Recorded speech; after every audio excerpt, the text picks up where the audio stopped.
Umkadli we-Kaizer Chiefs uWandile Dube uzophuthelwa umdlalo obhekwe ngabo Lesotho Derby uma sebebhekene ne-Orlando Pirates ngenxa yokumiswa ngemuva kokuthola ikhadi lakhe eliyelo lesine kule sizini. Njengoba isanda kushaywa ngo-2-1 ibhekene neMarumo Gallants, uDube ube ngomunye wabadlali okungenani abahlanu bamakhosi abebesengozini yokumiswa ngaphambi komdlalo omkhulu kunayo yonke ekhalendeni lebhola laseNingizimu Afrika ohlelelwe uMay 3.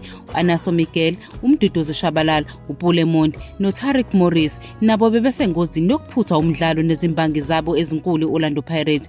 Lo mdlalo neminyaka engu-20 ubudala usanda kuba nesandla ekunqobeni kwe-Kaizer Chiefs kowandulelo wamanqamu e-Nedbank Cup ihlula iMamelodi Sundowns eshaya igoli elibalulekile lokulinganisa ngaphambi kokuthi u-Ashley Duprez ashaya igoli elibawinisile sekusele isikhathi esincane.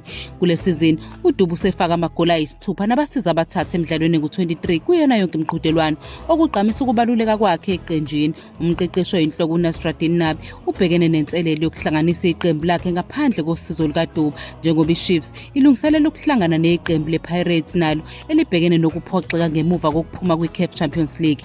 ISoweto Derby izobe ise-FNB Stadium ngo-3 ntambama ngoMgqibelo.